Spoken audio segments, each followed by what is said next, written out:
Don't you just hate it when your favorite Disney movie of all time is now officially getting an unnecessary live-action remake that comes off more like a cash grab that fails to try to reach the standards of what made the original so good in the first place? Yeah.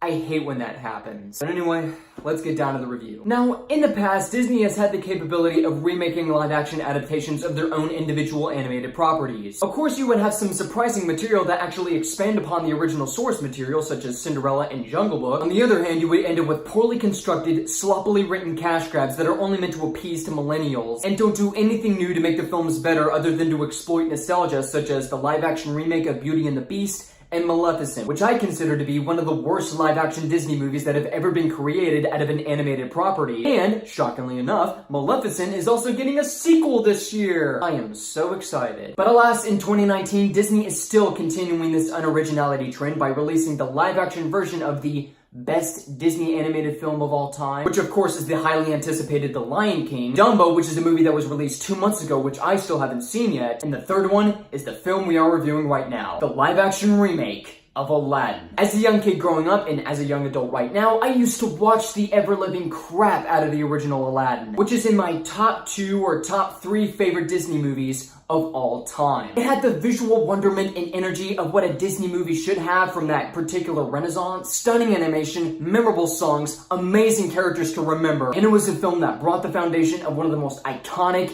and unforgettable supporting performances that have ever been laid to a piece of film, animated or otherwise. Robin Williams as the genie. To coin a phrase, we've never had a genie like him. And whereas the original animated film contained such Disney magic, vibrance, and shining simmering splendor, this new live adaptation or remake of Aladdin is just mind-bendingly dull. It's flatly directed, it has writing that is continuously going through the motions, the casting ranges from surprisingly decent to incredibly miscast, and the film just lacks the pizzazz or wonderment that the original contained. So in this live-action remake of Aladdin, it essentially tells the same exact story that the original presented, only this time the remake includes additional extended scenes and subplots that are only meant to stretch out the original's runtime from an hour and a half to 2 hours. You have Mena Massoud, who plays Aladdin, who is a street rat in Agrabah, who's living a homeless and stealing life with his pet monkey Abu. He falls in love with Naomi Skye, who is this movie's version of Princess Jasmine, who is the Sultan's daughter, who is living under harsh restrictions within her kingdom. You have the main villain Jafar, who is the Sultan's advisor, who wants to take over his place to rule over Agrabah. Jafar gets Aladdin to go inside of the Cave of Wonders to find the genie's lamp. Aladdin rubs the lamp and meets up with the genie, who is shockingly cast as Will Smith. Aladdin wishes to become a prince to gain the attention of Jasmine back. Jasmine gains his trust, they sing A Whole New World, Aladdin beats Jafar. You already know how the story goes. It's the same movie. Now, while I did start off by saying that this movie is incredibly dull to look at and dull when you watch it on screen, the thing is that as much as I was dreading for this movie,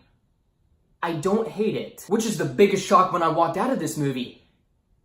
It's just there. But that doesn't stop this movie from, while having its cons, has its indefinite pros. First of all, the production design looks incredibly good at parts. When it comes to the land of Agrabah, how there's multiple shops, multiple homes, and what they look like, and not to mention that the costume design at points also looks as good, pretty much matching the aesthetic and culture that the film takes place in. The new orchestrated, reimagined songs are okay for the most part, and even some of the new songs that are introduced are just fairly forgettable, even though they're composed by Alan Menken, who is one of the greatest composers of all time. But if there is absolutely one solitary must-see reason for why you should see this movie on the big screen, it's because of one person and one person only.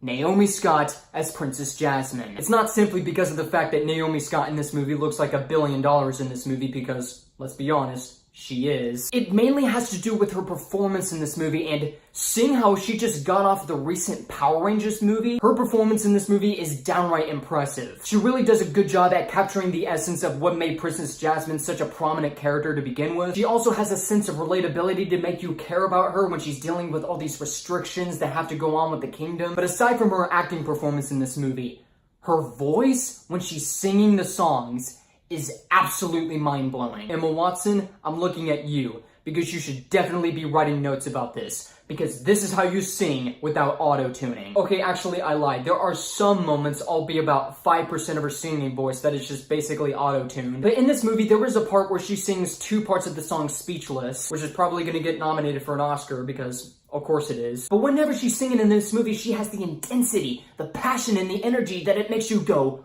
wow, I've never seen anything like that. Please, sing more. But other than that, let's go to the cons. Now, the thing about the casting or the acting in the movie, aside from Naomi Scott, who completely steals the movie, the casting isn't all too special or anything to write home about. Minamou Sound is fine as the title character, but he doesn't have the same presence, likability, or same range of personality and charm as opposed to its animated counterpart. Jafar is played by a no-name actor who doesn't have the same amount of presence that the original Jafar had. When you see the original Jafar, not only is he menacing, he's freaking hilarious. His character is so self-absorbed and is pretty much a megalomaniac that when he starts making clever remarks, you just laugh yourself off. In this movie, the person who plays Jafar in this movie is virtually one-dimensional, and in all honesty, Jafar could have been played by anybody. The movie does somewhat of an interesting job trying to implement something interesting to Jafar that we've never even seen from the original, but you gotta have an interesting performance to pull it off. Now, Will Smith as the genie, we all seen the controversy of his CGI, how he looks completely ridiculous, looking like meme-worthy material, but in all seriousness, when it comes to the performances, Will Smith is playing Will Smith as the genie. Not to the extent of the Fresh Prince of Bel-Air style, but as a matter of fact, he's playing two roles in this movie. Will Smith playing Will Smith as the genie, and Will Smith playing Will Smith from Hitch. The reason why I say that is because the film contains somewhat of a Hitch element within the movie, and it just doesn't entirely work as much, whereas Will Smith has to give Minamou Sound advice to get Jasmine's attention the same way that Will Smith would give Kevin James advice to get the girlfriend's attention, and not to mention that in the end of the movie, it has a dance number that is similar to Hitch. And in all fairness, those scenes could have been easily taken out of the movie. If those kind of scenes weren't in the movie to begin with, they wouldn't have changed even in the tiniest bit. And while the original was funny and had a whole lot of comedy relief, especially from the ad-libbing of Robin Williams, which was the vast majority of Robin Williams' dialogue in the original, the comedy in this movie is just not funny. There's a running gag that has to do with jams that goes on forever, and it's just kind of like, is that really a joke?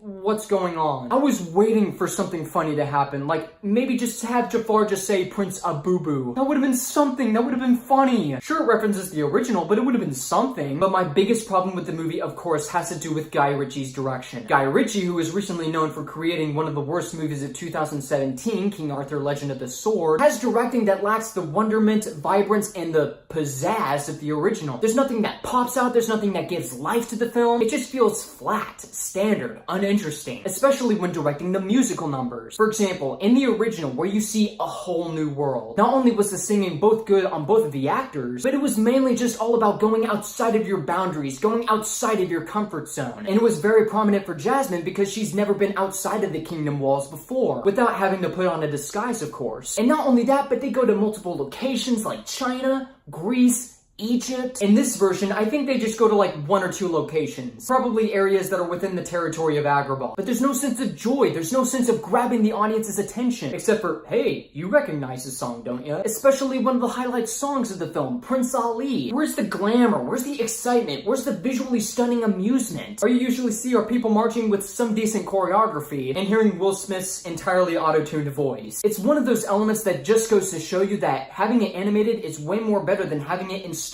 into live action. Sometimes it may work, but only if it's executed well. But in this movie, it's done with so much disinterest that I'm pretty much watching the movie just going through the motions. Overall, guys, the live action remake of Disney's Aladdin is not a diamond in the rough, but a diamond with rough edges. It's certainly better than Disney's Beauty and the Beast and Maleficent, but it's not as good as the other live-action remakes. The production design and the costume design is all good at parts. Naomi Scott's voice and acting just steals the movie entirely, but the vast majority of the casting is nothing to write home about. Some of the songs are okay, but not memorable at the same time. The comedy is just not that funny, and the direction from Guy Ritchie is just incredibly, mind-bendingly dull throughout. The live-action remake of Disney's Aladdin, for me, gets a 2 out of 5. Alright guys, so that is my review of the live-action version of Aladdin. Comment below, let me know what you thought about the movie. Follow me on Facebook, Twitter, Instagram, Snapchat. And also, if you would like to see more reviews like this, be sure to subscribe for more. My name is Luke Nukem, and you, my friends, have been blown away.